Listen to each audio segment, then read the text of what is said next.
We meet again, Mr. Kimura, in a more peaceful situation. Dr. Reid. Still visiting London by night? We must both be nocturnal animals, you and I. After your captivity, I thought you'd be more cautious. Breathing the cold night air helps calm my mind, sir. I've had the most frightening nightmares since I escaped that filthy jail. May I ask you what you do for a living, Mr. Kimura? I was a landlord. A wealthy one. And not a very kind one, I realized recently. Why this sudden epiphany? Is it because of your near-death experience? I was already feeling nostalgic about Weymouth, my hometown. With recent events, I'm thinking about going back there.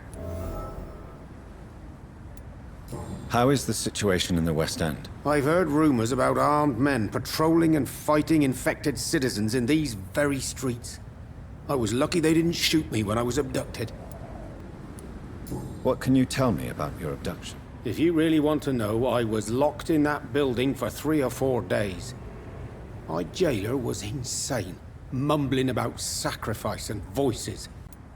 What did he say about voices? He constantly whined about the voice of his master, ordering him to do terrible things.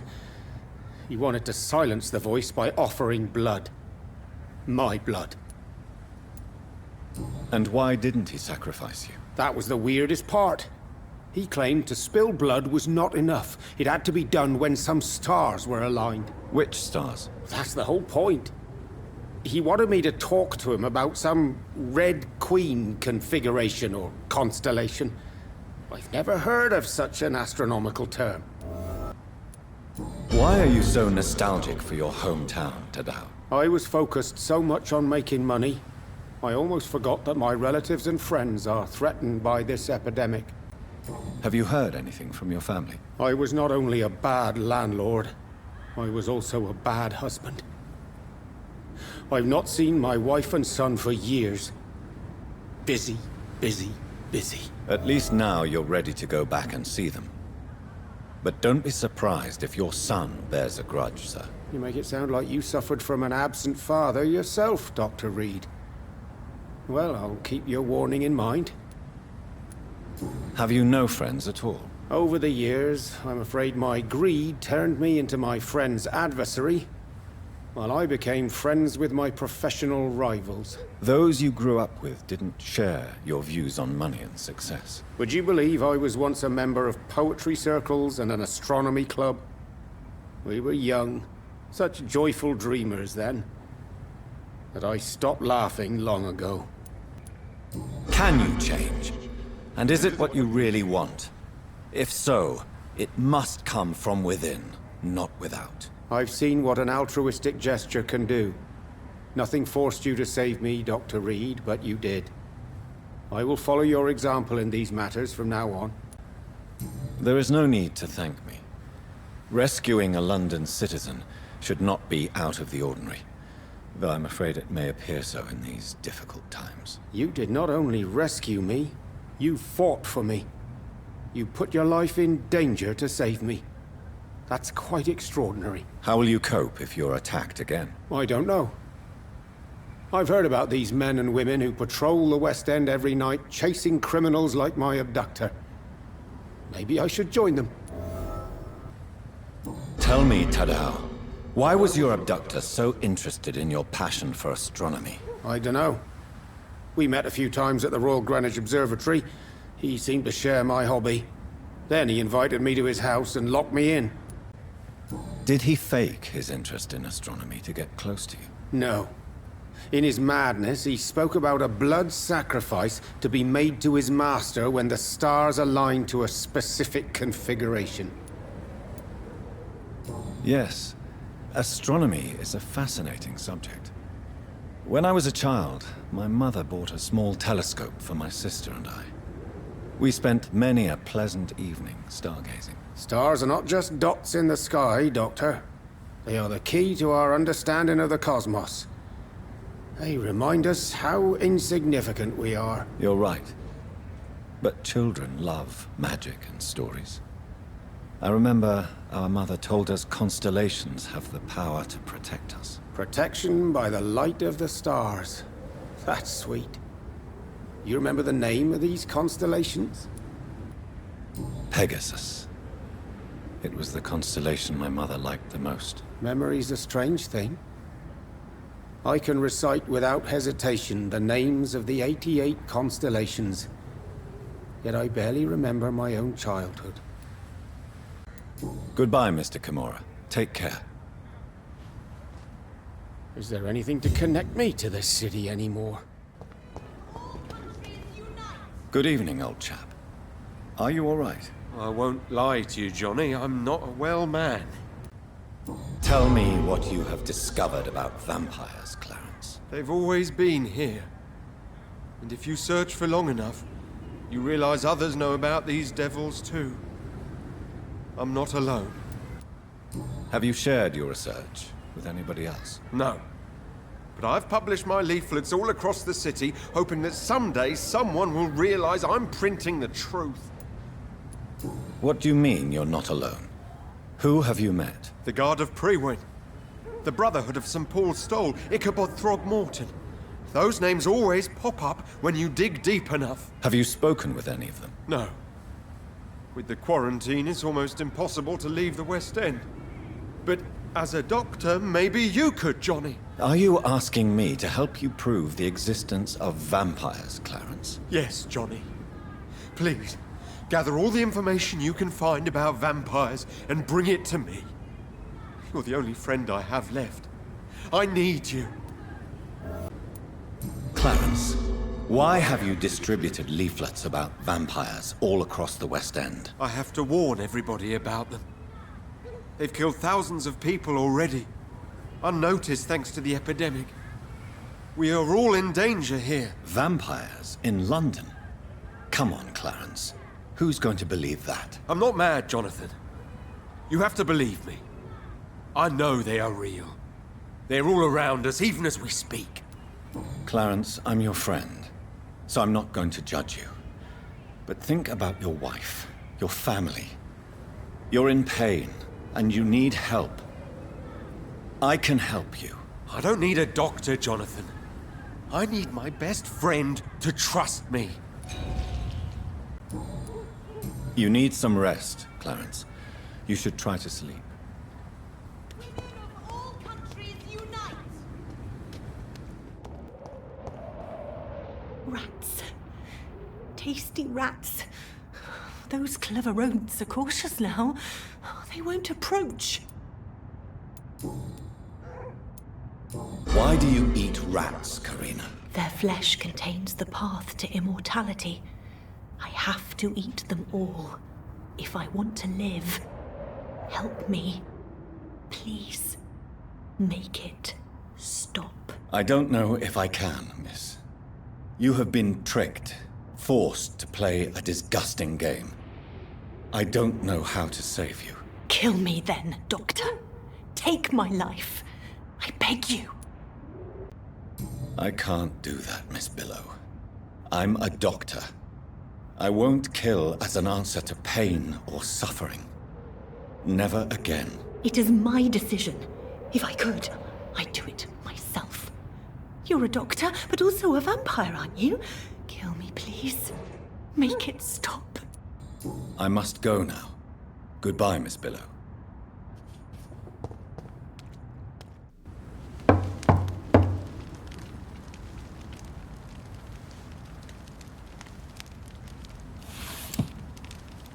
Do you know where you are standing right now?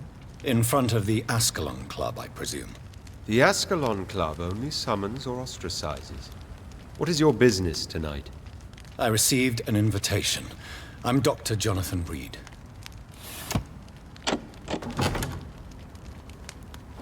Welcome to the ASCALON Club, then, Dr. Reid. Please proceed. Lord Redgrave is waiting on you upstairs.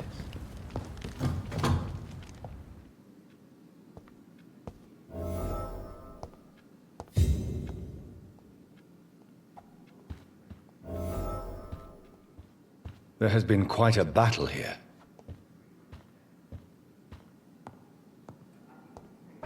I'm sure the ASCALON Club has the money to replace the furniture. Welcome to the ASCALON Club, then, Dr. Reid.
I cannot enter.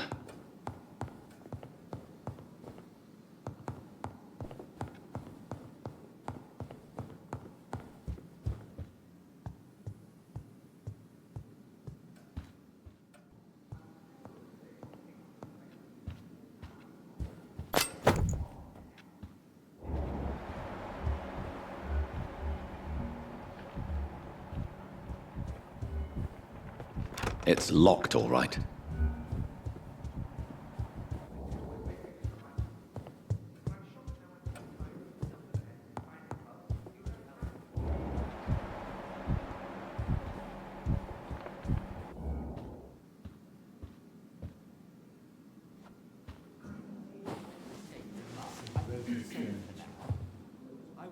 Good evening.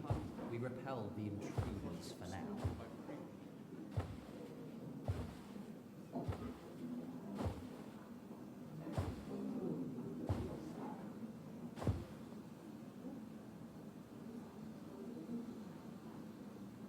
My good friends, if I may have your attention. Behold our visitor, the good Dr. Reid. Newborn of blood so pure and strong that even my friend Fergal Bansher was no match for him. Hear, hear, hear! Come forward, young Ekon, for we have so much to discuss. Welcome to the ASCALON Club, Dr. Reid. I am Lord Redgrave, Earl of Bristol and chairman of this exclusive association. Lord Redgrave. At last we meet. I've been eager to make your acquaintance. I've heard some astounding things about you.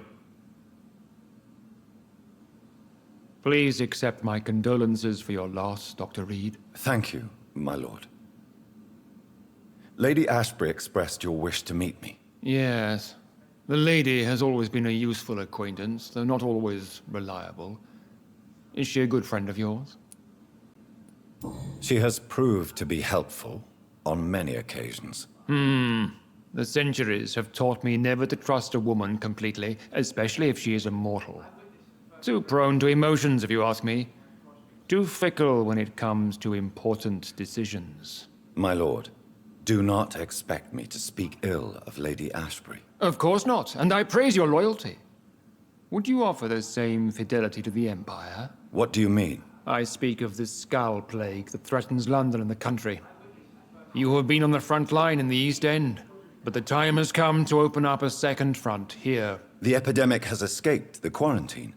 You have new cases of the outbreak. We don't know for certain, but we cannot allow the disease to threaten the prominent heads of Great Britain.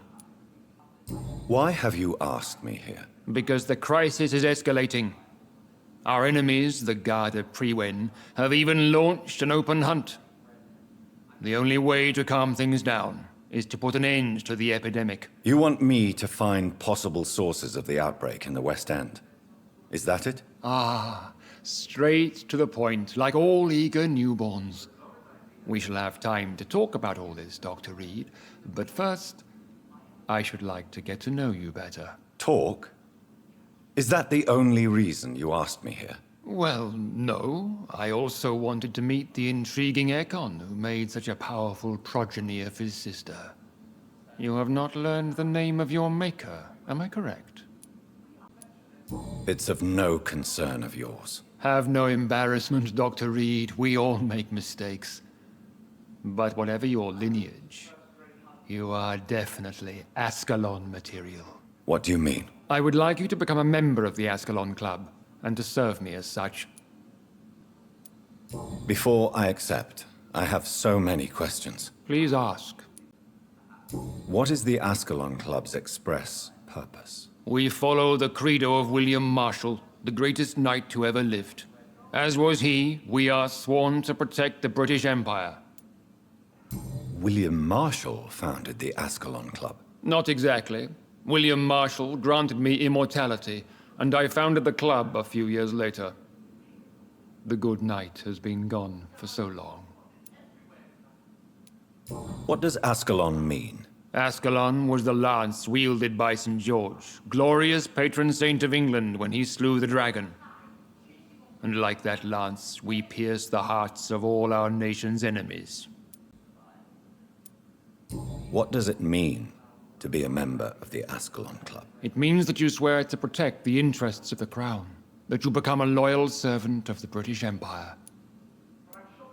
Am I supposed to follow orders? As founder and chairman of the club, I alone am entitled to make demands of our members. And I do appreciate obedience.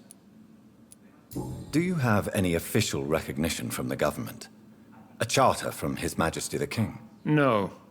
Of course, the Ascalon Club publicly supports the Empire, but the true nature of its members remains a secret. I killed Fergal, who claimed to be one of yours, sent to cleanse the East End of all Scals. Will his death be an issue? Do not worry. My priorities have changed. Fergal was a zealous servant of mine, but like any servant, he had his limitations and is readily replaced if necessary.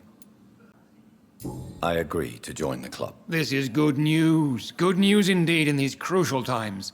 Let's inform the Assembly formally and proceed with your initiation. My initiation? Fear not. Nothing fancy nor dangerous. It is just that we, the members of Ascalon, believe that tradition and custom are the backbone of this country.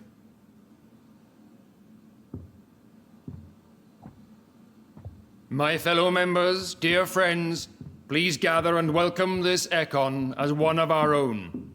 Is he worthy? Is his blood pure? Well, speak, Dr. Reid, in front of the most sacred blood. The blood of our beloved William Marshall. Speak now. Will you serve and protect the crown as he did? Yes, I will. Then, young Ekon, it is time to testify with your blood. It is time to sign the Book of Allegiance. I know it's awfully gothic and a tad pedantic, but England's traditions are the backbone of our nation.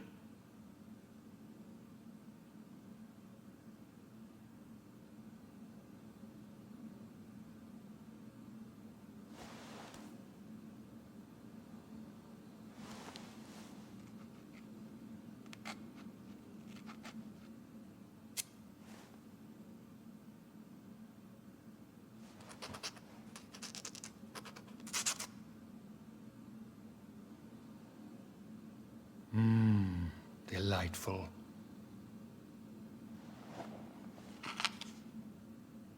Welcome to the Ascalon Club, Dr. Reid. Take your place among the bearers of the lance. One of us! One of us!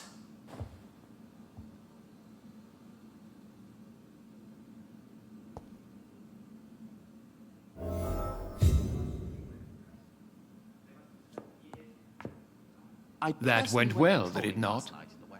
It is always useful to bolster the troops' morale, especially before a difficult battle. You have the makings of a general, my lord. I was. though very long ago. Well, not quite a general, but a proud defender of the crown. So why did you really want to meet me? Straight to the point again, young Ekon. All right, let's talk, you and I, Lance Sparrow. I'm listening, my lord. According to my spies, you have worked with Dr. Edgar Swansea on the epidemic, and your findings were quite alarming. Do you know Edgar Swansea? Not personally, but I've been told he has some sort of immortal fetish and is a good friend of yours. Does it bother you that I consider him my good friend? As long as you reveal nothing of the club's inner workings, why should I forbid you engaging in conversation with the good Dr. Swansea? You were spying on me? Not personally. I rarely leave this building. But once he found you, Fergal kept me informed. Until you put an end to his mission. Who was Fergal? I don't see him sipping tea with the others in the club. Fergal Banshire was my squire of sorts. Even before becoming that magnificent beast, he was a brute. He served me well for decades. No, I mean, what was he? He was clearly no ordinary vampire. No, he was a Volcod, all muscles and instinct.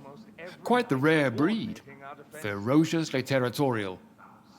Mortals often mistake them for werewolves. Lord Redgrave can play with the brave all he wants. You do know I killed him. Yes. Will you bear ill will towards me for his death? Of course not. Your victory was quite impressive and courageous. You earned my respect. Yes, I'm convinced the recent invasion of frenzied Scals in London is directly linked to the epidemic.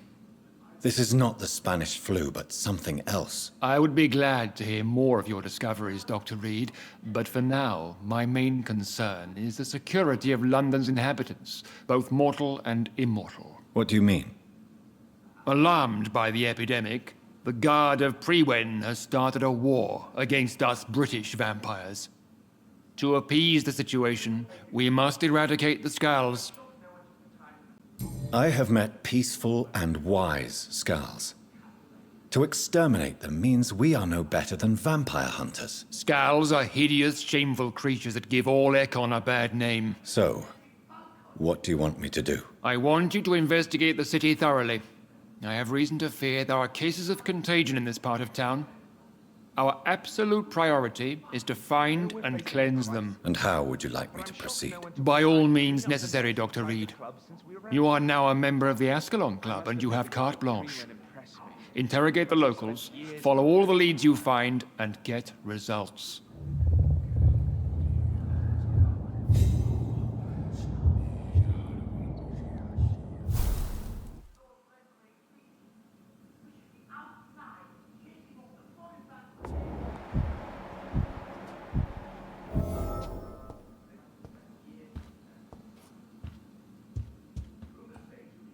Good evening, Dr. Reid. How does it feel to be this evening's centerpiece, figuratively? I feel perfectly fine.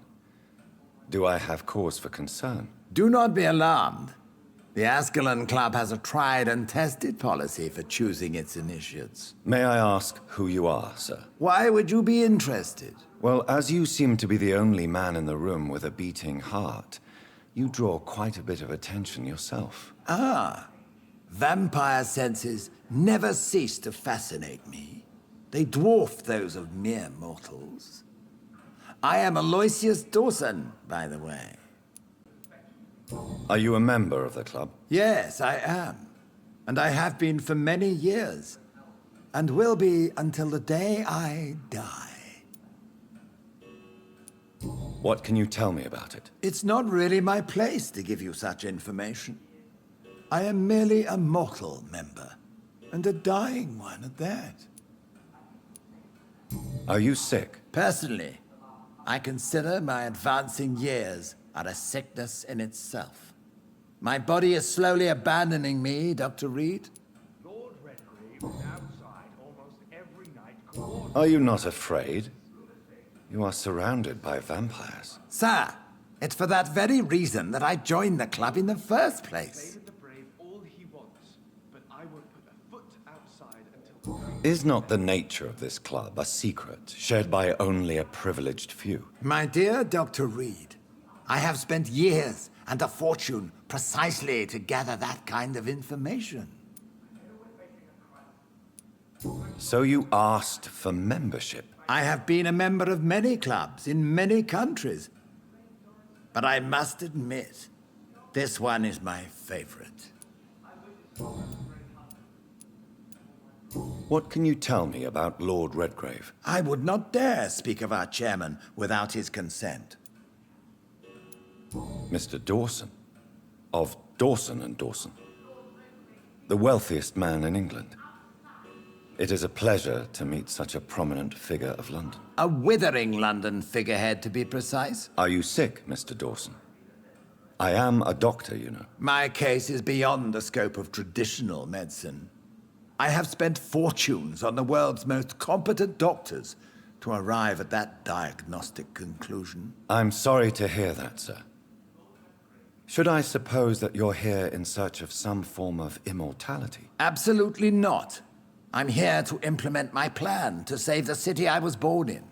To cast out the ghastly evil that has us all on our knees. What is the situation like in this part of town? I am sure Lord Redgrave will enlighten you more effectively than I. What do you know about the Guard of Prewin? I should not say this, but I admire their commitment. This is what the nation needs right now. But they are our enemies. They are not mine, Dr. Reid. Would you help them? No. There is a time for such methods. But brute force will not be enough to fight this plague. We have to think differently. Money cannot solve every problem. This mysterious epidemic is going to require more than money can buy. You're right. Money is nothing unless one has the will to wield it. I have a plan, sir. A radical one that will save all that is essential in London. What is your plan, then? Quarantine and barricades are futile. What we need is a wall. A formidable, unscalable wall to isolate the deserving from the infected masses. But that would segregate the rich from the poor, would it not? It would be unjust. Our only course of action must be to save England. And to save England, we have to make sacrifices. Are you not mistaking sacrifice for summary execution? Why do you care? Are you not a vampire? Removed from all mortal concerns? Decisiveness is what the city needs, and it needs it now.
Welcome to the ASCALON Club, then, Dr. Reid.